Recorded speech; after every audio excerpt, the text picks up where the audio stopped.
विपक्ष कर गया लवंडई कुंभ पर। विपक्ष जब सत्ता में रहता है तो गुंडई करता है, और विपक्ष जब सत्ता विहीन होकर विपक्ष में रहता है तो लवंडई करता है। विपक्ष कुंभ पर लवंडई कर गया और जनता चुनाव में इसका जवाब विपक्ष को देगी। और हम जनता जनार्दन से यही कहेंगे कि अगर आपकी सुनवाई कहीं नहीं हो रही है तो हम सुहेलदेव भारतीय समाज पार्टी के लोग आपके साथ खड़े हैं। जी। अभी इस वक्त हम मौजूद है बनारस में अभी, और हमारे साथ देख सकते हैं कि बसपा के प्रवक्ता अनंत तिवारी जी है और बातचीत करते हैं बहुत सारे मुद्दों पर। आज बातचीत करेंगे। बहुत बहुत स्वागत है जी। और कैसे? धन्यवाद। सबसे पहले तो हम आपके चैनल के दर्शकों का स्वागत करते हैं और आपको बहुत बहुत बधाई देते हैं। जी जी। आप अपने पार्टी को लेकर कितना भी कार्य करें? हम तो प्रवक्ता हैं पार्टी के। पार्टी का प्रचार प्रसार, पार्टी के कार्यकर्ताओं का सेवा, यही करना हमारा मेन काम है। जी। अच्छा, जिस तरीके से आपके पार्टी जो यूपी में है उस तरीके से बिहार में भी अच्छा कार्य कर रहे हैं, तो क्या कहिएगा? बिहार में हम लोग तैयारी में हैं चुनाव लड़ने की। बिहार में हम लोग चुनाव लड़ने की तैयारी में हैं, और बिहार में हमारे जो संगठन का विस्तार हो रहा है वो उत्तर प्रदेश के टक्कर का हो रहा है, पूर्वांचल के। और बिहार का ऐसा कोई विधानसभा नहीं है इधर के एरिए में जो उत्तर प्रदेश से टच में है, और बिहार का कोई ऐसा विधानसभा, कोई ऐसा गांव नहीं है जहां हमारे कार्यकर्ता, नेता, पदाधिकारी नहीं है अब। जी। जी, तो अभी तो चुनाव होने वाला 2025 में। हाँ, तो हम तैयारी में हैं जी। चुनाव लड़ने के मूड में हम लोग। कितना सीट आ सकता है? कम से कम अगर हम लोग 50 सीट पे भी लड़ेंगे तो कम से कम 20% सफल रहेंगे हम लोग। हाँ जी। ऐसे तो आपके पार्टी के लोग, विपक्ष के पार्टी के लोग विरोध करते हैं, तो आप क्या कहिएगा? विरोधियों का काम ही विरोध करना है, वो हमारी बड़ाई तो करेंगे नहीं। जनता जानती है, जो हमसे जुड़े लोग हैं, जिनका आस्था विश्वास हमारी पार्टी में है, सुहेलदेव भारतीय समाज पार्टी में, वो लोगों को विश्वास है। बाकी विपक्षियों का काम है, विरोधियों का काम है विरोध करना। हमें कोई फर्क नहीं पड़ता। कोई फर्क नहीं पड़ने वाला है? कोई फर्क नहीं। कोई भी कितना भी चिल्लाते रहे? चिल्लाता रहे, चिल्लाने वाले चिल्ला ही रहे हैं जी, उससे कोई फर्क नहीं पड़ता।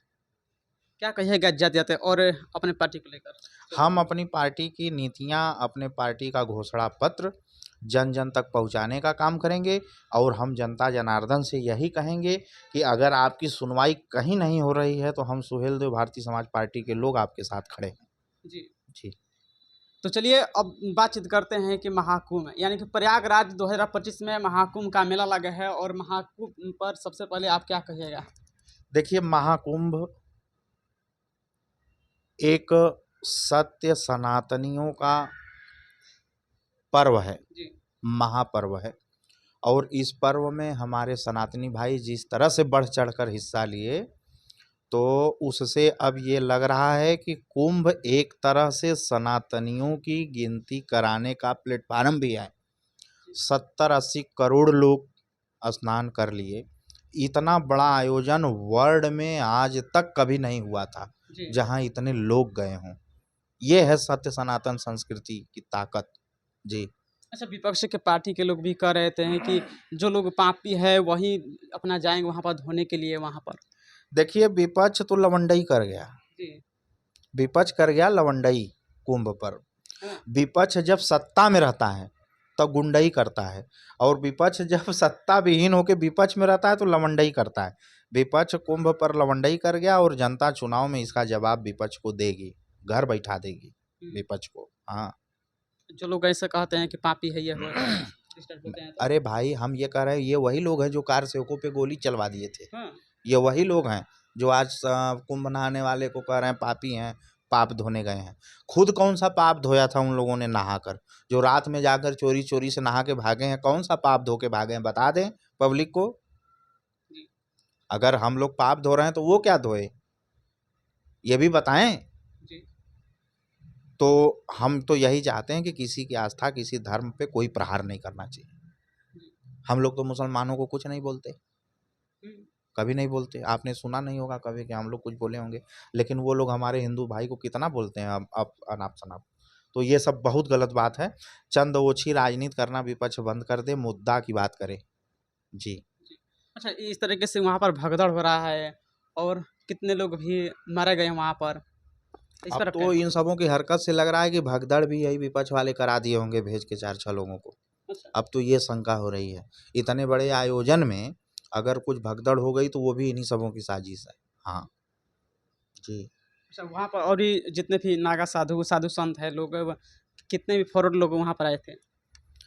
अब मान के चलिए संख्या में अगर 70 करोड़ लोग अगर स्नान किए तो 10% फॉरेनर मान लीजिए रहे, 10%, बाकी तो सब आस्था का विषय ये सनातनी लोग ही हैं। जी, बाकी जो लोग आए उनका भी सनातन में आस्था है, विश्वास है, वो लोग भी आए। कुछ बहुत सारे पढ़ भी लिखे गए थे, जैसे आईआईटी एक बाबा किए थे बोले। वो देखिए जब बैराग जाग जाता है तो कोई आईआईटी हो या पीएचडी हो, हुँ, बैराग जाग जाता है तो सब बेकार लगता है अध्यात्म के आगे। और वो अपना अध्यात्म में कुछ खोज के लिए निकल पड़े हैं। और हम तो खुश होते हैं जब पढ़े लिखे लोग संत समाज में शामिल होते हैं तो जरा बदलेंगे रूप इसका, जरा पुरानी पद्धति से नई पद्धति आएगी। तो आईआईटी बाबा से हम खुश हैं। उनसे आप खुश हैं। अंतिम में अभी आने वाला समय, अभी 26 फरवरी तक रहेगा महाकुंभ, तो लास्ट में आप क्या कहिएगा? अब 26 के बाद अगला महाकुंभ जहाँ लगेगा लोग वहाँ जाएंगे। हुँ, हाँ, ये कोई ऐसा तो है नहीं कि ये आखिरी है, फिर कहीं लगेगा, फिर अर्धकुंभ लगेगा, फिर महाकुंभ लगेगा, चलता रहेगा। जी, चलता रहेगा बिल्कुल इसी चलता तरीक़ा से। रहेगा। हाँ, हाँ। जब 5000 वर्षों से चल रहा है तो आजीवन चलता रहेगा। तो चलिए, अभी हमारे साथ थे अनंत तिवारी जी, बातचीत की अभी। कैसा लगा आप लोग इस वीडियो के माध्यम से आप लोग कमेंट कीजिएगा कि इस वीडियो में आपको क्या सही लगा, क्या गलत लगा। चलिए मिलते हैं अगले वीडियो के साथ, तब तक इतना ही। धन्यवाद।